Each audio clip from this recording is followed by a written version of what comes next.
भारत पर अमेरिकी राष्ट्रपति डोनाल्ड ट्रंप के नए टैरिफ फैसले ने हड़कंप मचा दिया है। अमेरिका ने भारत से आयात होने वाले उत्पादों पर अब कुल 50% तक टैरिफ लगा दिया है, जो दुनिया में सबसे ज्यादा है। पहले 7 अगस्त को 25% टैरिफ लगाया था और अब 27 अगस्त से अतिरिक्त 25% टैरिफ लागू कर दिया गया है। यानी कि भारत के लिए अमेरिकी बाजार में एक्सपोर्ट करना पहले से कहीं ज्यादा महंगा और मुश्किल हो गया है।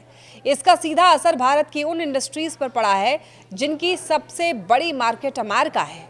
इसमें सबसे ज्यादा नुकसान हो रहा है टेक्सटाइल, ज्वेलरी, झींगा मछली यानी कि सी फूड, कालीन और फर्नीचर इंडस्ट्री को। खासकर टेक्सटाइल सेक्टर में तो हालात इतने खराब हो गए हैं कि नोएडा, सूरत और तिरुपुर की कई यूनिट्स ने उत्पादन रोक दिया है। आपको ये बता दें कि तिरुपुर, जो भारत का सबसे बड़ा परिधान हब माना जाता है, वहां हजारों छोटे बड़े निर्यातक अमेरिका पर निर्भर हैं, लेकिन अब वो वियतनाम और बांग्लादेश जैसे सस्ते उत्पादन वाले देशों के सामने पिछड़ते जा रहे हैं। वजह साफ है, ट्रंप के इस टैरिफ के कारण भारतीय सामान अमेरिकी बाजार में और महंगा हो गया है।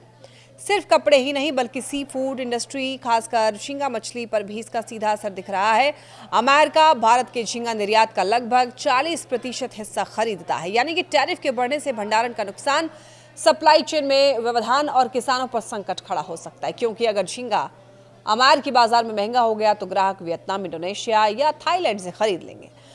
भारतीय निर्यात संगठनों का महासंघ यानी कि FIEO ने साफ कहा है कि इस फैसले ने भारत की इंडस्ट्री को एक बड़ा झटका दिया है। उनका कहना है कि अमेरिका अभी भी भारत के लिए सबसे बड़ा निर्यात बाजार है। ऐसे में अगर टैरिफ इतना ज्यादा हो गया तो भारत के एक्सपोर्ट्स सीधे सीधे प्रतिस्पर्धा से बाहर हो जाएंगे। FIEO अध्यक्ष डॉक्टर अजय साही ने यह कहा है कि यह घटनाक्रम न सिर्फ एक आर्थिक झटका है बल्कि भारत की ग्लोबल पोजीशन को भी कमजोर कर सकता है। उनका कहना है कि भारतीय कंपनियां पहले ही चीन, वियतनाम, कंबोडिया और फिलीपींस जैसे देशों से प्रतिस्पर्धा कर रही हैं। अब 50% टैरिफ लगने से भारतीय सामान और महंगा हो जाएगा, जबकि वही उत्पादन अन्य देशों से सस्ते में अमेरिका पहुंच जाएंगे। अब इस बीच भारतीय वस्त्र उद्योग परिसंघ यानी कि CITI ने भी सरकार से तत्काल समर्थन की मांग की है। उनका कहना है कि कपड़ा और परिधान उद्योग भारत के सबसे बड़े निर्यात क्षेत्रों में से एक है। अगर यहां पर उत्पादन बंद हो गया तो लाखों मजदूरों की रोजी रोटी पर असर पड़ेगा। CITI ने सरकार से मांग की है कि वो तुरंत राहत पैकेज और सब्सिडी की घोषणा करें ताकि कंपनियां उत्पादन जारी रख सकें और वैश्विक प्रतिस्पर्धा में टिक सकें। हालांकि विशेषज्ञों का ये मानना है कि इस संकट से निकलने के लिए भारत को सिर्फ अमेरिका से ही बातचीत नहीं करनी चाहिए बल्कि अपनी वैश्विक ब्रांडिंग और इनोवेशन स्ट्रैटेजी पर भी काम करना चाहिए। यानी कि मेड इन इंडिया को और मजबूत बनाना होगा, क्वालिटी सर्टिफिकेशन में निवेश करना होगा और नए बाजारों की तलाश करनी होगी। तभी भारत अमेरिकी दबाव और टैरिफ वॉर का असर झेल पाएगा।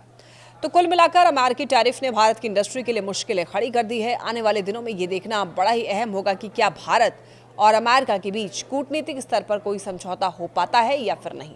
लेकिन इतना तो साफ है कि अगर ये टैरिफ लंबे समय तक लागू रहा तो भारत की टेक्सटाइल और सी फूड इंडस्ट्री को भारी नुकसान झेलना पड़ेगा और लाखों मजदूरों का रोजगार खतरे में आ सकता है।